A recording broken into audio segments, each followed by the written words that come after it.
Hi guys, well we're now into 2022. Let's hope this year's better than last.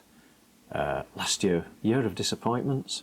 We didn't get where we wanted to go, didn't get done what we wanted to do. Things got in the way, life, family issues, health, weather, you name it, everything seemed to go wrong at the wrong times for us last year. So we're hoping we get away and fulfil some of our plans this year. What it did enable me to do though is complete my writing.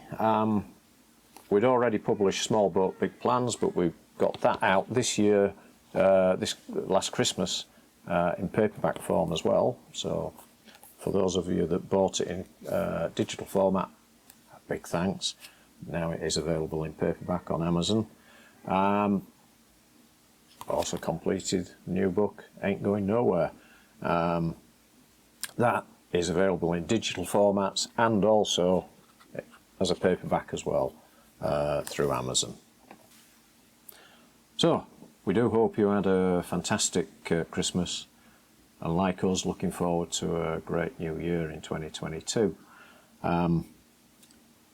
I'd like to thank all my subscribers. That helps with the motivation. With a few things planned over this sort of winter period to prepare us ready to go out and get some sea miles underway during 2022.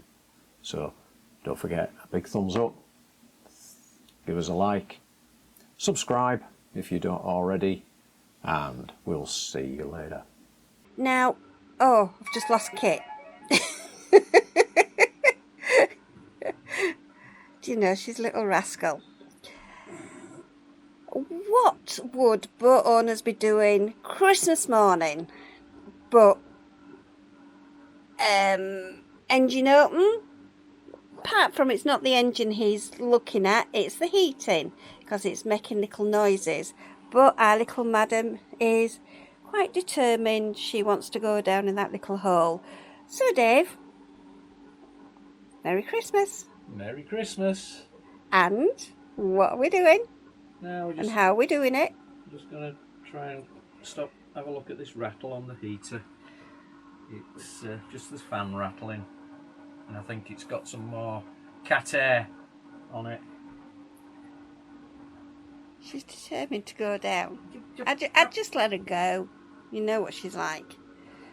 So, where is that pipe that I can see? No? No. Oh, it's way down there. Where is it? It's there. That's the heater. I can just get to it from here.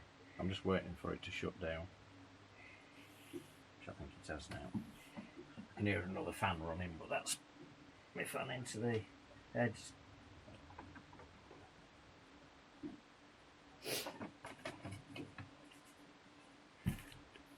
Now, he did all this the other day because it was making a noise.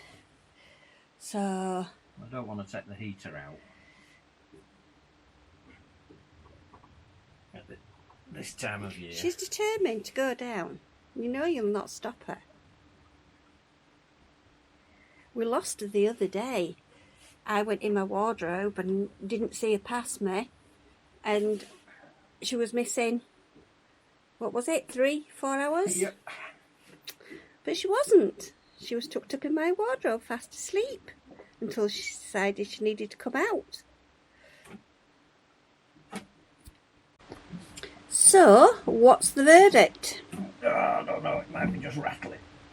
I might have to live with it for now. So is it a case of putting everything back? Yeah.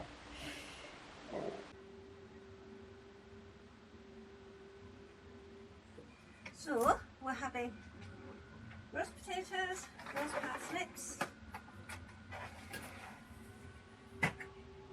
traditional sprouts. No, I love sprouts. Carrots. And lost them.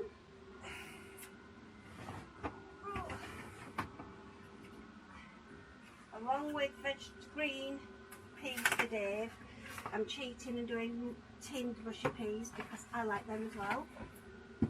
And not everybody does. Apple sauce for the pork. Have we got any chestnuts? Oh, you know! What do I do with them? No chestnuts with the sprouts? No, I have.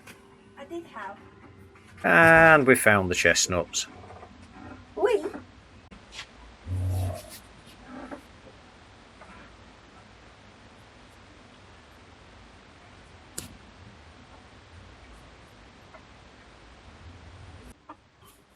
And so, because some fool converted us to electric, everything has to go into our little light oven.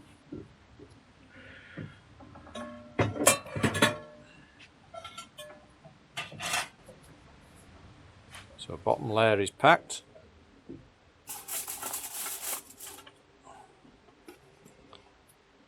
Meat on the top. Extension. And the heat. And that's it. Once it's turned on, it's ready to rock and roll.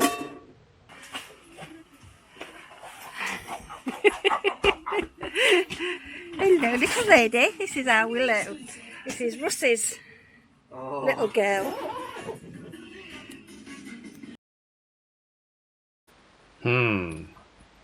Wouldn't you know it? Temperature's gone down, it's cold outside, and the heating unit that we've got installed has started grumbling. So I'm going to swap it out for the spare.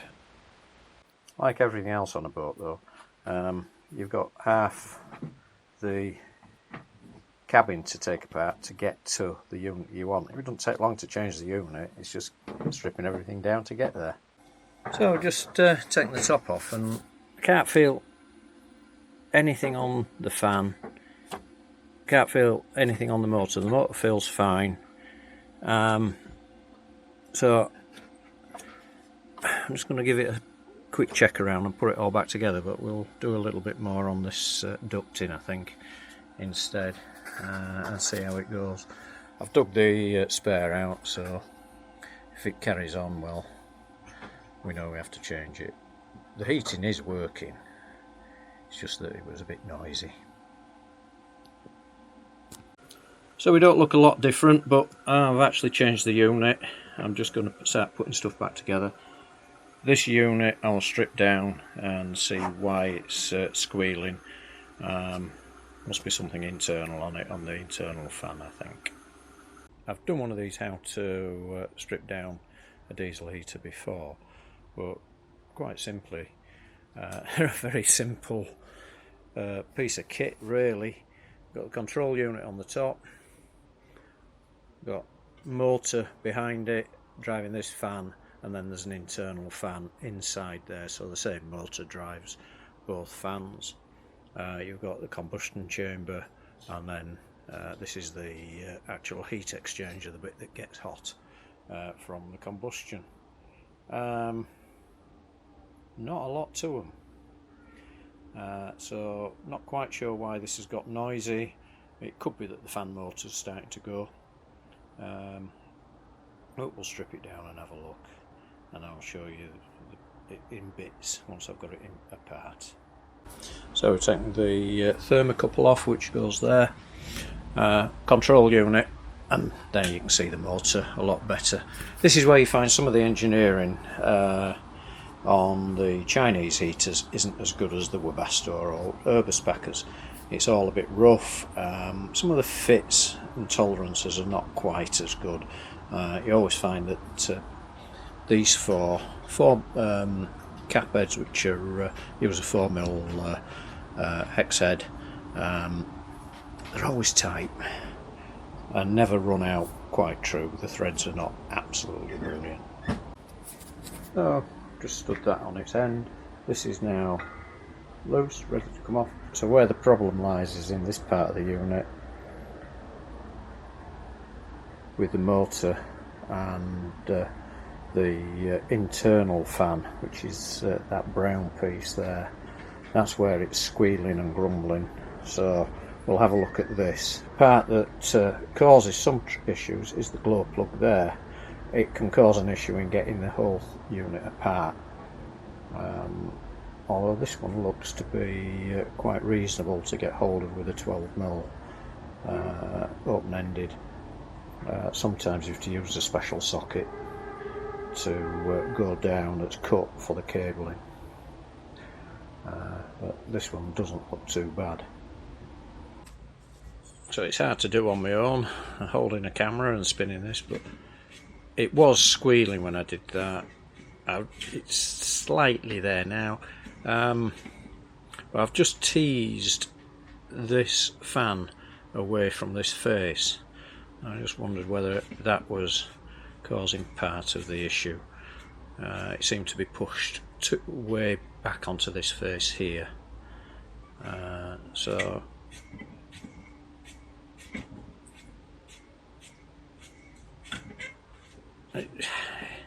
it could be on its. I think as a spare, an emergency spare, it'll work. But I think it's probably on its way out is this motor. And then saying I don't think I'll strip it any further. Now that the glow plug came out very easy, and so the combustion chamber lifts out. So that's the burn chamber, and into there. It's actually quite clean, and we're not that sooted up in there given the amount of running it gets. That's pretty good. What I did find, these were on the loose side, which is unusual because they are normally very tight. And if I can just get that in focus, that's the glow plug. You also don't need many tools to strip one of these down. 12mm open-ended spanner, 4mm hexagon key or Allen keys, 4 and a 3mm, and also a good old flat-bladed screwdriver always comes in handy. And just like that, it's back together. And that actually sounds better now. Now we've got that back in, all fastened up. I've just moved that internal fan away a little bit. She seems much quieter, so we'll put this whole unit back and put it in as a spare again. For those of you who are wondering about our header temperature gauges, yep, they are working.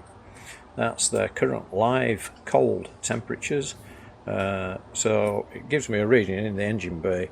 The port side is always hotter than the starboard, reason being the heating runs next to the port engine and close to the header, so that's the actual temperature of the header now. It's surprising just how much heat those blocks soak up.